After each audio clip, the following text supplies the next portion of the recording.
Anna, bonjour. Bonjour. Tu es coach thérapeute et tu vas nous parler aujourd'hui de la Kundalini. Est-ce que tu peux te présenter rapidement? Anna Sandrea, thérapeute et coach, effectivement. Et mon spécialité, c'est la guérison des blessures de l'enfance, des blessures de passé, des blessures émotionnelles, mais aussi tous les mécanismes limitatifs de l'être humain, c'est-à-dire les peurs, les autosabotages, les croyances limitantes, etc. Merci. Tu as eu une première expérience de montée de Kundalini, ou en tout cas ta première expérience de montée de Kundalini, a eu lieu il y a ça quelques années, en 2011. Est-ce que tu peux nous en parler? Oui. Et oui, effectivement, j'ai vécu soudainement, c'est important à dire, un éveil de la Kundalini. J'ai rien fait pour que ça arrive. C'est ça qui est surprenant parfois dans la Kundalini, c'est que des personnes qui n'ont parfois aucune pratique spirituelle peut se trouver au milieu d'un éveil sans préparation, parce que et sans vouloir que ça arrive. Et mon processus était assez difficile parce que surtout au début je ne comprenais pas ce qui m'arrivait. J'ai cru qu'il s'agissait d'un dérèglement énergétique. J'ai jamais cru que j'étais malade, hein. Mais je pensais que je traversais un problème de chakra. Je pensais ça au début. Et un jour, un ami m'a dit ça ressemble à une montée de Kundalini. Donc je me suis renseignée et effectivement, les symptômes collaient à ce que je lisais sur Internet. Et mon plus grand, disons, symptôme le plus difficile, c'était au niveau sexuel. J'avais tous les faits sexuels qui étaient très compromis dans le processus, un libido 10 fois plus fort que je peux avoir d'habitude, qui s'arrêtait jamais en fait. D'autres symptômes, des images sexuelles, des images parfois très violentes, etc.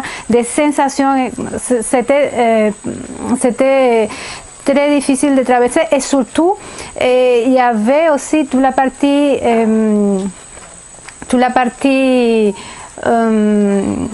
émotionnelle qui était engagée.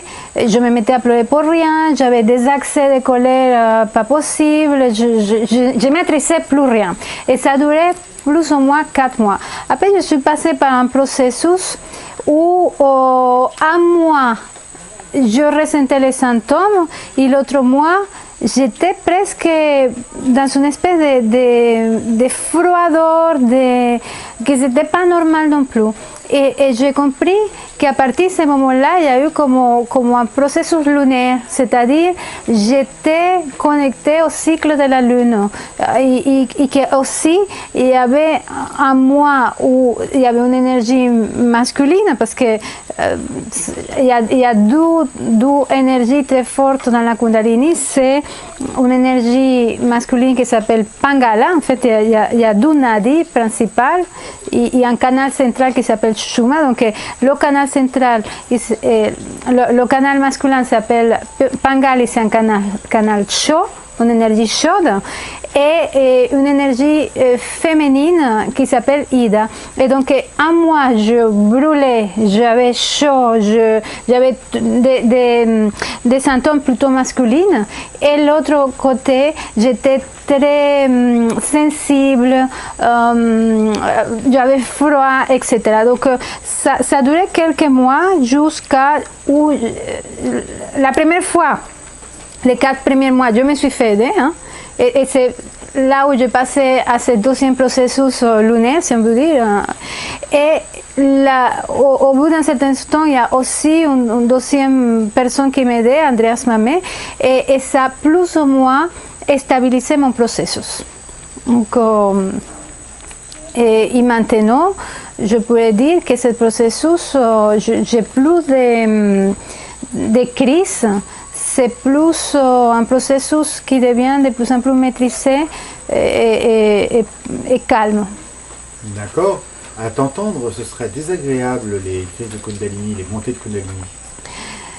ça peut être désagréable. Ça peut être désagréable parce qu'il y a plusieurs raisons pour lesquelles une crise de Kundalini peut être désagréable. Je vais t'expliquer pourquoi. Ça peut être très désagréable même. Ça peut être violent. Hein. Mais c'est important de savoir aussi que dès qu'on dit Kundalini, on s'imagine des symptômes, des choses comme ça. Mais il y a des personnes qui traversent des montées de Kundalini sans presque aucun symptôme. Dans la plus grande sérénité, je le vois dans mes séances et dans mes accompagnements, les gens qui travaillent ces blessures à un moment donné vont avoir cette énergie qui remonte en eux. Et j'ai constaté que pour la plupart, ça se passe d'une manière très sereine. Donc, pourquoi les symptômes? Pourquoi c'est parfois si difficile physiquement? Parce qu'en fait, il y a plusieurs raisons. Mais la première, c'est que le corps, il est intoxiqué. Nous avons plein de substances à l'intérieur de nous qui nous empoisonnent.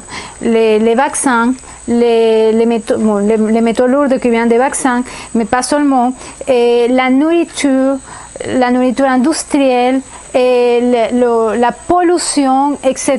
Donc tout ça va créer des toxines que la Kundalini, en premier temps, il va nettoyer le corps physique.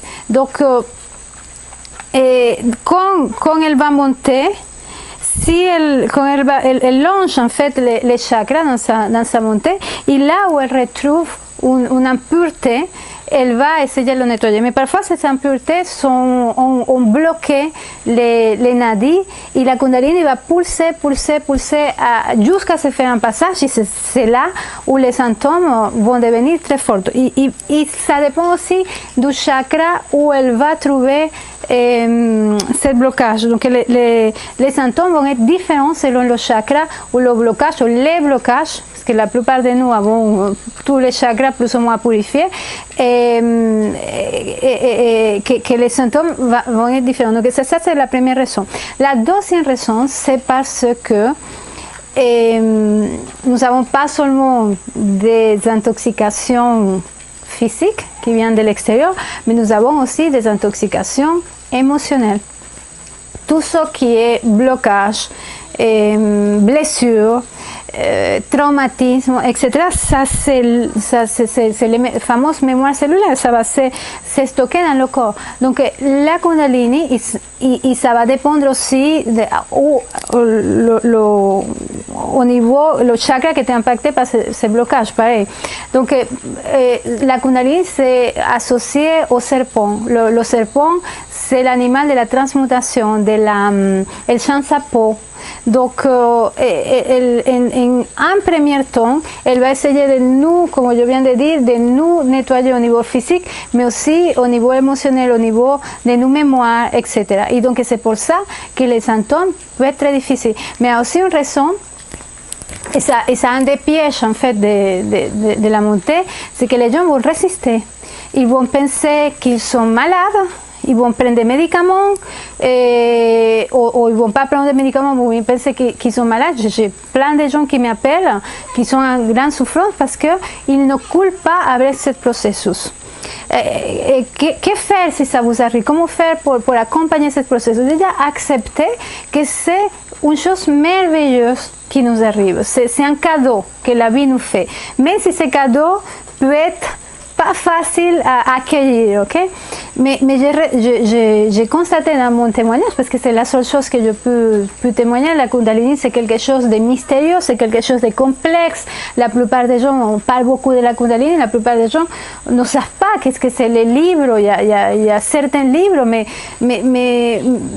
on dit que la Kundalini c'est la puissance d'une bombe atomique, d'une bombe nucléaire. Je ne sais pas qu'est-ce que c'est plus fort. Et nous, on fait l'expérience juste d'un petit morceau de cette puissance. Donc, on est en face de quelque chose d'inconnu. On est en face de quelque chose pas de nouveau parce qu'elle a toujours existé, mais quelque chose à découvrir en fait, à approfondir. Donc dans ce processus, en tout cas moi, j'ai tâté. Et ce que je peux témoigner maintenant, c'est ce que j'ai vécu et ce que mes clients vivent. Mais à chaque fois, tout le monde a des symptômes différents. À chaque fois, le processus est un petit peu différent. Mais je vois qu'il y a certaines particularités. Par exemple, quelque chose qui peut nous aider beaucoup, c'est le contact avec la nature. Si vous qui nous regardez, vous êtes au milieu d'une crise, asseyez-vous dans la nature, faites un nettoyage du corps, un nettoyage à plusieurs niveaux pour éliminer tous ces blocages que nous avons. Mais ça fait que le processus devient beaucoup plus simple. Et aussi un travail, mais ça c'est incontournable, un travail sur les émotions, sur les blessures, sur les blocages et sur les traumatismes. D'accord. Donc, ce qui peut poser problème, c'est les toxines physiques, Ouais. les toxines émotionnelles, Ouais. et la résistance. Ouais. Est-ce que par hasard, il y aurait encore d'autres pièges en cas de montée de Kundalini? Je vais parler d'autre chose qui n'est pas... c'est l'identification à ce processus. Et ça, je crois que... En tout cas, moi, je l'ai vécu. Je ne peux pas dire que tout le monde le vit, mais moi, j'ai vécu au début avec la résistance. À un moment donné où j'ai compris la Kundalini, ce qui signifiait, surtout la mienne qui était assez spectaculaire. Moi, j'avais des montées de Kundalini qui pouvaient me balancer contre un mur, avoir plein de phénomènes très spectaculaires. Il y a un moment où je me suis identifiée à ça, ça m'a donné une espèce de status, j'ai une montée de Kundalini. Et même si je me plaignais, parce qu'il y avait certains symptômes qui étaient un peu difficiles à traverser, et il y avait une espèce d'ego spirituel qui accompagnait ce processus. Et il y a des gens aussi qui m'ont aidé dans ça, qui m'ont fait voir cette partie, et que je crois avoir aussi, je ne sais pas si complètement, mais je crois avoir dépassé aussi cette identification. Et de plus en plus, comme je le dis, ce processus devient doux, devient agréable. Maintenant, c'est une force, la Kundalini pour moi. C'est pas contraignante. Je peux la faire monter quand j'ai envie, je peux la faire monter à d'autres personnes, etc. Mais la résistance et l'identification sont, à mon avis, des pièces du chemin qui vont arriver à un moment ou à un autre. Mais il y a une certaine vigilance pour les traverser aussi. Ça veut dire que le piège, si je suis, comment dire, si je me confonds avec les montées de Kundalini, je ne vais pas chercher à les dépasser et à les transmuter, mais je vais rester dans cette zone-là où c'est très spectaculaire. Voilà, il y a en fait, on dit, et je sais parce que j'ai fait aussi l'expérience, la Kundalini donne des pouvoirs. On peut développer les pouvoirs extrasensoriels, je ne sais pas si ça s'appelle comme ça, avec la Kundalini. Mais honnêtement, aujourd'hui, à quoi ça me sert, en tout cas à moi, développer ce pouvoir? Moi, ce que j'ai envie, c'est de me transformer, c'est de dépasser mes limitations, c'est de connecter ma véritable nature. Et pour ça, la Kundalini, c'est la voie royale de la transformation. C'est une transformation qui a un prix parfois, hein? Mais je trouve que c'est la partie la plus intéressante de ce que je connais. Hein? Peut-être il y a d'autres aspects, comme je dis, c'est tout un univers que très peu de personnes connaissent. Peut-être il y a certains qui sont allés très loin, mais pour moi, toute cette partie phénoménologique et spectaculaire, ça n'a pas beaucoup d'importance, sinon que ça peut nous transformer profondément. Alors, il y a quelque chose que je voudrais parler, c'est qu'il y a plusieurs types de Kundalini. Hein. Il y a la montée du bas, qui est toute la partie sexuelle, etc., est très engagée. Et ça, c'est celle qui peut être beaucoup plus difficile au niveau physique. Hein. Il y a la montée, il y a l'éveil, c'est pas la montée, l'éveil, c'est l'éveil du bas, l'éveil au niveau du cœur, que c'est la plus douce, J'ai parlé avec beaucoup de gens qui ont vécu cet éveil au niveau du cœur, c'est doux, c'est beau, etc. Ça peut être un petit peu difficile parfois parce que le cœur, dans la plupart des gens, est bloqué, soyons clairs, mais ça ne donne pas les mêmes symptômes que le bas. Et après, il y a l'ouverture, l'éveil au niveau psychique. C'est là où les gens deviennent fous, que ça ressemble beaucoup à la folie, parce que ça peut se bloquer ou parce que ça peut tout simplement nettoyer, faire un nettoyage encore au niveau psychique. Et pareil, imagine-toi, si au niveau du corps physique, nous avons des toxines, c'est la même chose pour le corps psychique, donc, le corps mental. Donc, c'est la montée la plus dangereuse de toutes. Il y a cette fameuse yogi du début du siècle en Inde, Gopi Krishna, je pense que son livre s'appelle L'éveil de la Kundalini ou la Kundalini, qui cet homme, il était près de la mort, il a vécu un vrai enfer. Parce que par rapport à ce qu'il dit, je comprends que sa montée, son éveil était beaucoup dans le corps, mais beaucoup aussi dans le psychisme. Donc aujourd'hui, je crois qu'une bonne partie des gens qui sont dans les hôpitaux psychiatriques sont des montées de Kundalini, des éveils de la Kundalini au niveau psychique qui ne sont pas détectés, qui passent comme des maladies mentales. Si on est, pour moi, il y a vraiment toute la partie du psychisme, toute la partie des maladies entre guillemets mentales, nous sommes à l'âge de pierre. On sait très peu sur ce sujet et sur la Kundalini aussi. C'est très, très intéressant. Donc, si on comprend bien, la montée de Kundalini, son objectif n'est pas de frimer dans les milieux spirituels, mais c'est plutôt d'arriver à une transformation. Oui, c'est vrai, c'est pas du tout. Je reviens encore que pour moi, c'est une des forces de transformation, en tout cas celle que je connais, peut-être il y a d'autres, la plus puissante qui existe. Et elle montre, je parlais tout à l'heure des pouvoirs psychiques, mais il y a des histoires que j'ai lues dans des anciennes civilisations, etc., que des gens qui pouvaient même voler avec la puissance de la Kundalini. Donc, c'est vrai que c'est quelque chose d'énorme, mais en même temps, la transformation aussi.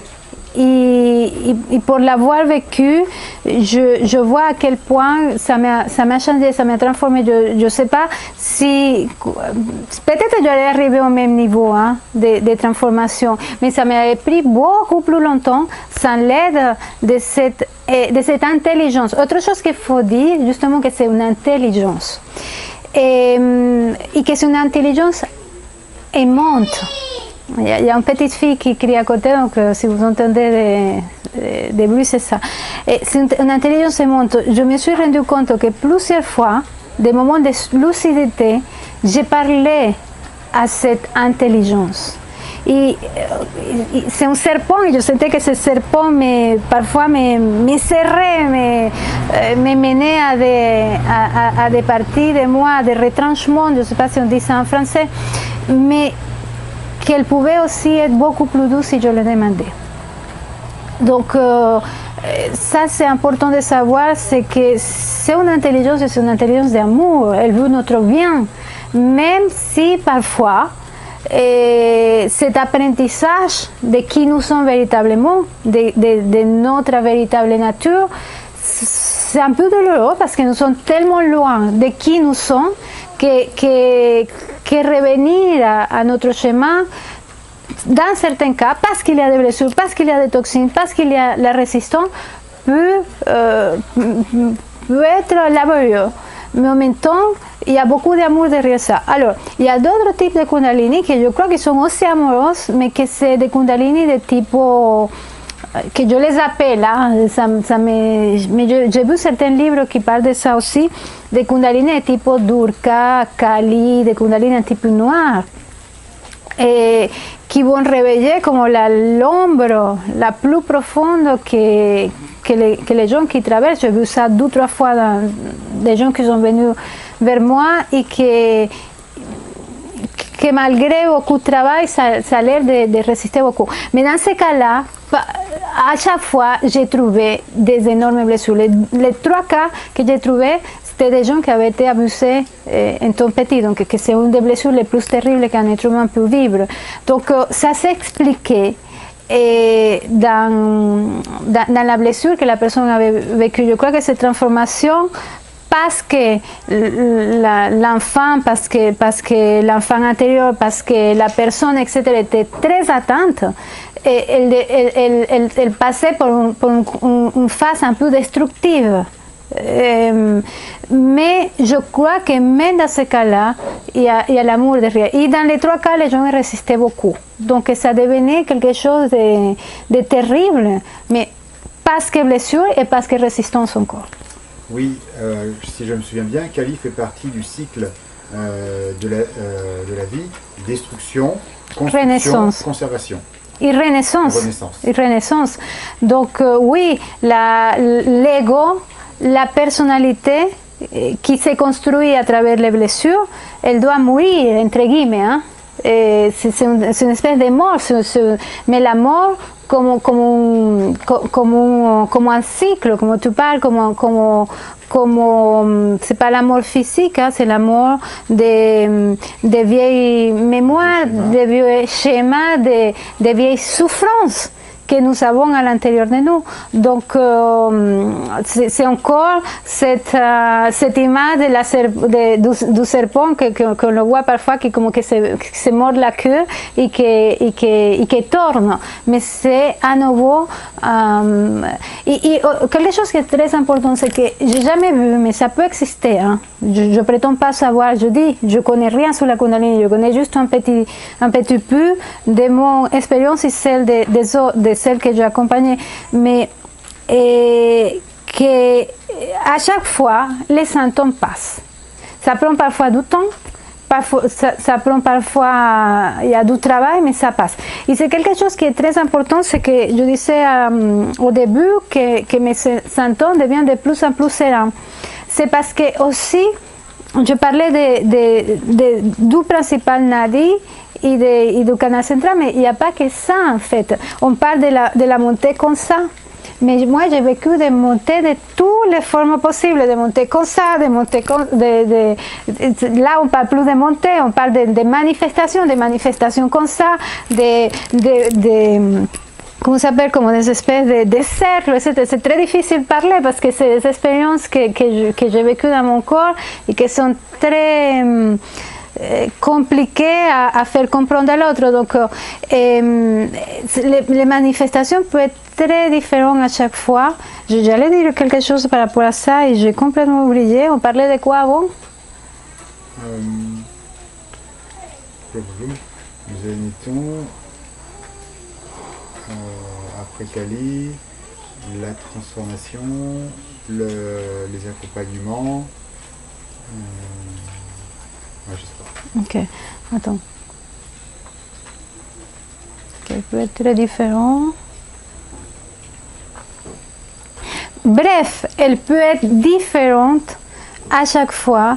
Ah oui, c'est ça que je voulais dire, c'est que on parlait des 3 principaux canaux, c'est-à-dire le canal central et le Dunadi. Mais les yogis disent que nous avons 72 000, je ne sais pas comment ils ont fait pour les compter, 72 000 nadis dans tout le corps.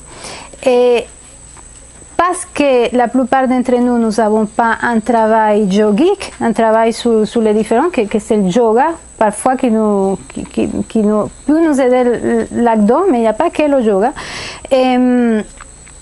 Ces canaux ne sont pas suffisamment développés. Et donc, quand la Kundalini, oui, elle va retrouver des difficultés ici, mais elle va retrouver des difficultés partout, en fait.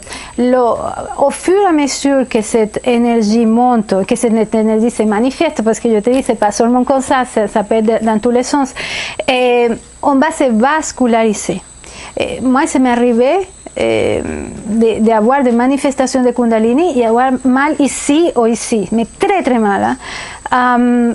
parce que mon corps, mes différents corps, étaient en train de s'entraîner quelque part pour pouvoir laisser passer cette puissance.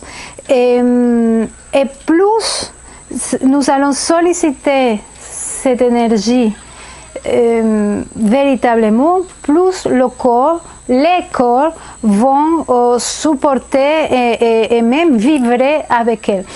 Pour moi, il y a quelque chose qui m'aide énormément. Il y a eu plusieurs choses qui m'ont aidé dans ce processus. Je vais les partager avec vous parce que c'est un peu le but de cette interview, c'est que faire en fait si vous avez des symptômes difficiles. J'ai parlé déjà du nettoyage du corps, de la connexion avec la nature. Ça c'est très important, surtout dans les montées par le bas. Ça c'était beaucoup par terre. Les bains dérivatifs, c'est aussi pour les montées type feu, ça va aider beaucoup les poches, les gels froides de les tenir le plus longtemps possible. Quand il y a aussi des montées feu, c'est-à-dire qu'il y a l'eau, la douceur qui manque, donc se baigner, se prendre des bains, surtout dans la nature, dans la mer, si c'est possible, ça nous aide énormément. Mais il y a aussi, moi, quelque chose qui m'aidait beaucoup, c'était le travail avec les plantes. Et le travail avec les plantes, ça vraiment... le chamanisme aussi, ça fait que je suis sortie de ce cycle de crise et la Kundalini, comme je l'ai dit tout à l'heure, est devenue une force. Et comme je te dis, je crois que je suis, mais même pas au début, aux prémices de ce qui peut signifier la maîtrise de cette énergie. Donc, mais en tout cas, ça m'a servi à moi, mais c'est vrai que j'ai une tendance qui est très chamanique. Donc, c'est un peu ma zone de confort, le chamanisme. Donc, je ne suis pas surpris que le chamanisme m'ait aidé. D'autres gens, ça peut être autre chose. Et faites des expériences. C'est la seule chose que je peux vous dire. Oui. Tu accompagnes aussi tu as accompagné un certain nombre de personnes qui ont eu soit des éveils du Kundalini, soit des montées de Kundalini. Oui, j'accompagne beaucoup de gens parce que de plus en plus, avant, comme je le disais, au début du siècle, il y avait que Gopri Krishna qui écrivait sur ça. Et je pense qu'il y en a eu d'autres, hein, mais c'était quelque chose de très rare. Et maintenant, avec la montée de l'énergie de la Terre, je pense que les gens peuvent le ressentir, et avec et aussi parce qu'on dit que la Terre elle a un Kundalini que certains disent qu'il s'est déplacé. Les gens qui sont prêts, parce qu'ils l'ont travaillé, je ne sais pas, dans d'autres, je ne parle jamais dans des vies passées, mais dans le cas de la Kundalini, parfois c'est la seule explication. Et ça agit comme un phénomène de contagion. Mais quelque chose qui est important, c'est que quand les gens viennent à moi, et parfois ils sont un peu déçus parce qu'ils s'imaginent que je vais faire un travail énergétique sur eux. Et moi, la première chose, je les envoie à faire des nettoyages du corps, le côlon, des nettoyages du foie, etc., avec des nettoyapathes, etc. Mais aussi, c'est systématiquement un travail de blessure. Travail de blessure, travail de blessure et travail de blessure. Et les gens constatent qu'il vaut mieux. Une fois qu'ils commencent à nettoyer le corps de tous nos engrammages, de toutes les souffrances engrammées, ça fait que cette énergie va monter d'une manière plus douce et plus fluide. Donc, pour les gens qui viennent à moi, si vous avez envie de venir vers moi, sachez que mon premier travail, c'est un travail de blessure. Après, il y a tout le travail énergétique qui peut se faire avec le chamanisme ou d'autres. Hein. Il y a aussi les mantras qui viennent du Kundalini Yoga. Le Kundalini Yoga aussi, qui peut être une très bonne manière. Pour moi, nous avons besoin de travailler à différents fronts. Le nettoyage du corps, mais aussi le corps, avec le yoga, le qigong et d'autres techniques énergétiques. Il y a le travail des blessures et pour moi, ça, après les choses sont beaucoup plus fluides. En tout cas, c'est ça qui m'a aidé à moi. D'accord, ben, merci beaucoup de ce témoignage, Anna. On va te poser quand même une petite question. Est-ce qu'on est dans ton jardin là ou... Non, non, malheureusement, nous ne sommes pas dans mon jardin. Je suis au Costa Rica.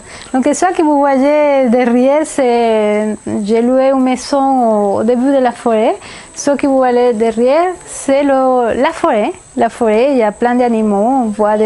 On entend parfois, en ce moment il pleut, les singes hurlent, on voit des opossums qui descendent de l'arbre. C'est un cadre vraiment magnifique. Et je vous dis que dans un cadre comme ça, merci pour me poser cette question parce que je pense que le cadre que nous vivons dans la ville, c'est un cadre qui n'est pas adapté pour l'être humain. Et de plus en plus, je me rends compte, et maintenant que je suis ici, je prends encore conscience. Et donc, la Kundalini, mais d'autres choses vont nous montrer la folie où nous vivons. Ce n'est pas humain. Vivre entre quatre murs de béton, être coupé des arbres, être coupé des animaux, être coupé de la terre. Et parfois, cette manifestation vont tout simplement nous montrer que nous sommes coupés de la nature, mais aussi de notre nature profonde. Tout est lié.